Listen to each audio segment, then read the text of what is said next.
traduce esa palabra personas. Génesis 14:21 es otro ejemplo.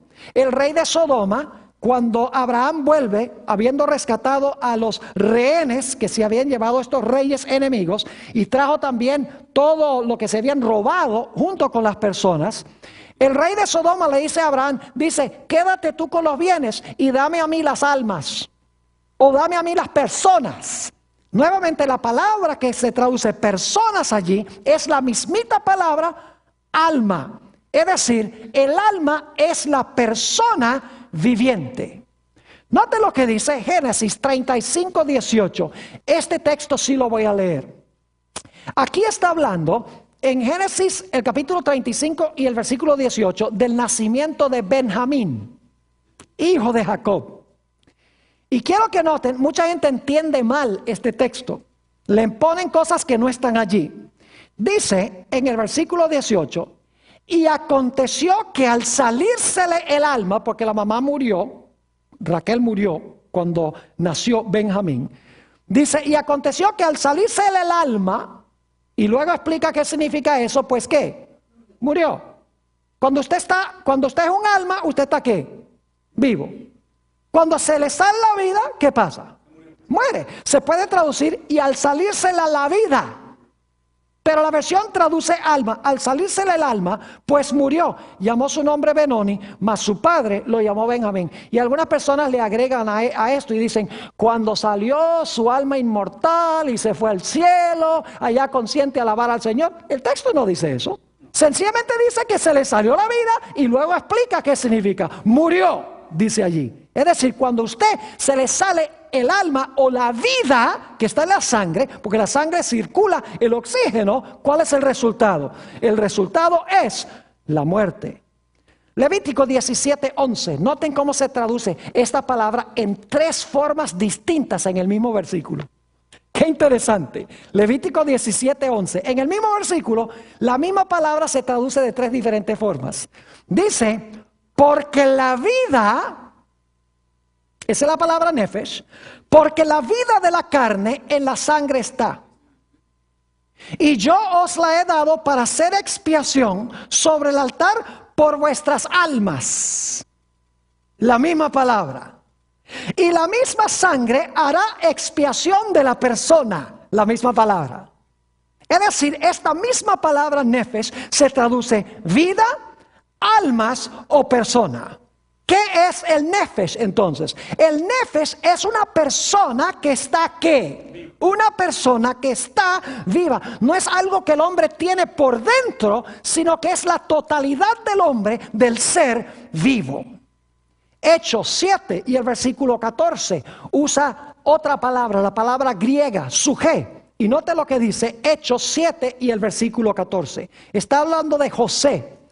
Dice, José hizo venir a su padre Jacob y a toda su parentela en número de 75 suje. 75 ¿qué? Personas, dice en la versión del 60. Algunas versiones dicen 75 ¿qué? 75 almas. ¿Qué eran las almas? Las almas eran sencillamente personas vivas. El alma no es parte del hombre. El alma es el hombre vivo. ¿Está claro ese punto? Porque el mundo cristiano dice que el alma es algo que el hombre tiene por dentro de su cuerpo, que sale en el momento de la muerte. Ahora, ¿saben que la palabra suje en el Nuevo Testamento también se traduce con un pronombre personal? Fíjense en Mateo 16 y el versículo 26. Mateo 16, 26. Y luego vamos a comparar Lucas 9 y el versículo 25. Y vamos a comparar esos 2 versículos. Dice en Mateo 16, 26. Está hablando Jesús. Porque ¿qué aprovechará al hombre si ganare todo el mundo y perdiere su alma? Fíjense que Mateo dice, ¿de qué vale que se gane todo el mundo y pierda su alma? Pero vamos a ver cómo lo dijo Jesús en Lucas 9:25. Dice allí, pues ¿qué aprovecha al hombre si gana todo el mundo y se destruye o se pierde a sí mismo? ¿Qué es el alma? soy yo mismo cuando se comparan los dos versículos. Porque uno dice perdiere su alma, el otro dice se pierde a sí mismo. El alma soy yo, un ser vivo. Noten también Mateo, el capítulo 2 y el versículo 20. Está hablando de Herodes que quería matar a Jesús.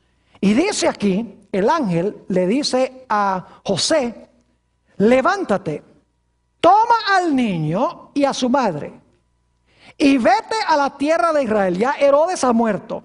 Vete a la tierra de Israel, porque han muerto los que procuraban la muerte del niño. La versión de 60 no capta lo que en realidad dice el griego en que fue escrito el Nuevo Testamento. En realidad el griego dice, porque han muerto los que procuraban el alma del niño. ¿Cómo se debe traducir la palabra alma allí? Estaba buscando quitarle ¿qué? Quitarle la vida, porque el alma es la vida. Y por esa razón la versión del 60 dice, los que procuraban la muerte del niño, aunque la palabra muerte no está allí, pero se interpreta como el hecho de que querían quitarle la vida. Eso significa que querían ¿qué? Matarlo. Ahora escuchen bien. La palabra alma y la palabra espíritu se usan 1658 veces en el Antiguo y el Nuevo Testamento. Y ni una sola vez, ni una de esas 1658 veces se usa la palabra alma o la palabra espíritu con la palabra inmortal o consciente. Nunca va a encontrar en la Biblia la expresión alma inmortal, espíritu inmortal. Ni va a encontrar nunca que el alma está consciente cuando sale del cuerpo o el espíritu está consciente cuando el hombre muere. No aparece en las Escrituras esa idea. En 1658 veces que aparece la palabra espíritu y la palabra alma. Vamos ahora a nuestra quinta llave que abre el misterio de la muerte. Ya hemos visto qué es la vida. Hemos visto de qué está compuesto el cuerpo del hombre. Hemos visto qué es el espíritu de vida que Dios le dio. Hemos visto qué es el alma. Ahora lo que queremos hacer es contestar la pregunta, cuando el hombre fue creado, ¿cómo se podía perpetuar o prolongar su vida? ¿Será que cuando Dios hizo al hombre le dio una batería inmortal que ni siquiera Dios le podía quitar? ¿Será que Dios creó al hombre inmortal y que el hombre tiene algo por dentro que no hay manera de matarlo? Ni siquiera Dios lo puede destruir. ¿Cómo podía, una vez que Dios creó al hombre, cómo podía prolongarse y perpetuarse la vida? ¿Era porque el hombre era inmortal o porque el hombre tenía que hacer algo para seguir viviendo? La Biblia tiene la respuesta. Vayan conmigo a Génesis 2 y el versículo 9. Dios colocó en el huerto del Edén dos árboles. Uno se conoce como el árbol de la ciencia del bien y del mal y el otro es el árbol de la vida. Noten Génesis 2 y el versículo 9, dice, y Jehová Dios hizo nacer de la tierra todo árbol delicioso a la vista y bueno para comer. También el árbol de ¿qué? De la vida en medio del huerto y el árbol de la ciencia del bien y del mal. ¿Por qué colocó Dios el árbol de la vida en el centro del huerto? Porque Dios tenía planeado de que el hombre continuamente comiera del árbol de la vida.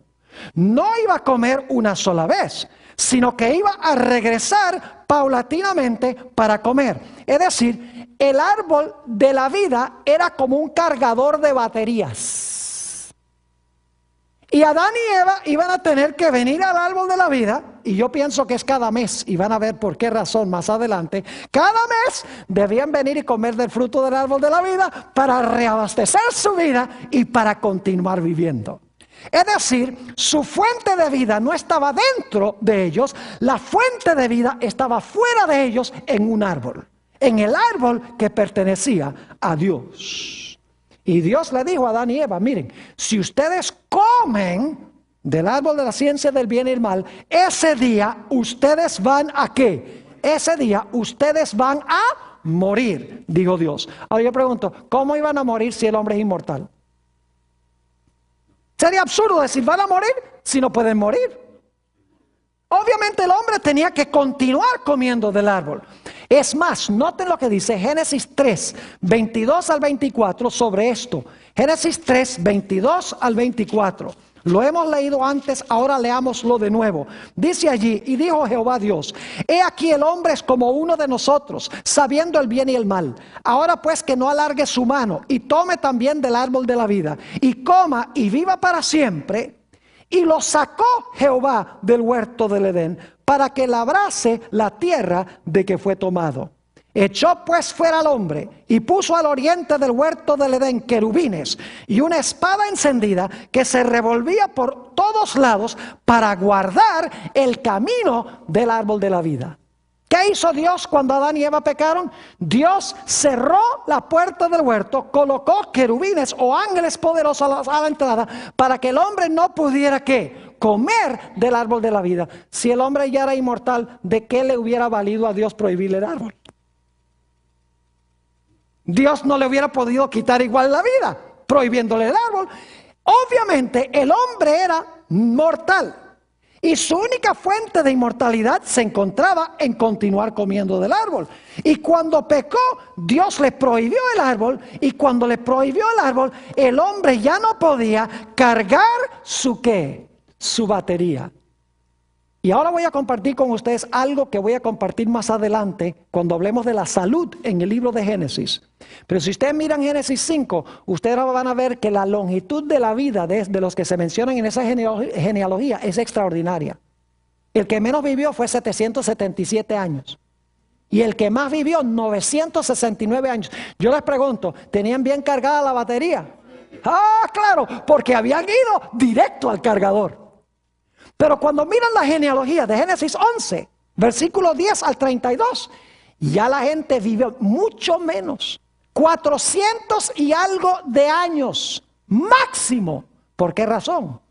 Porque ya no tienen acceso, ¿qué cosa? Al cargador. Y encontramos que David nos dice en el Salmo 90:10, en cuanto a nosotros hoy: los días de nuestra edad son 70 años.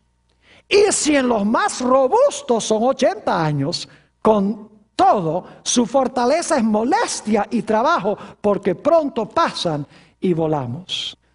Es decir, que cuando Dios le prohibió el acceso al árbol, al hombre, la batería se empezó a descargar. Y yo les digo, si Jesús no viniera a este mundo para redimir a su pueblo, últimamente, aún con la ciencia médica que ha mejorado la situación del hombre y ha postergado lo inevitable, aún con todo eso, si Jesús no viniera, últimamente la raza humana perdería su energía y se extinguiría tarde o temprano. Ahora vamos a nuestro punto número 6. ¿Qué sucede con el hombre en el momento de la muerte? ¿Qué sucede con el hombre en el momento de la muerte? Génesis 3:19. Hablemos primero de lo que pasa con el cuerpo del hombre cuando el hombre muere. Dice Dios a Adán: con el sudor de tu rostro comerás el pan hasta que vuelvas a la tierra, porque de ella fuiste tomado.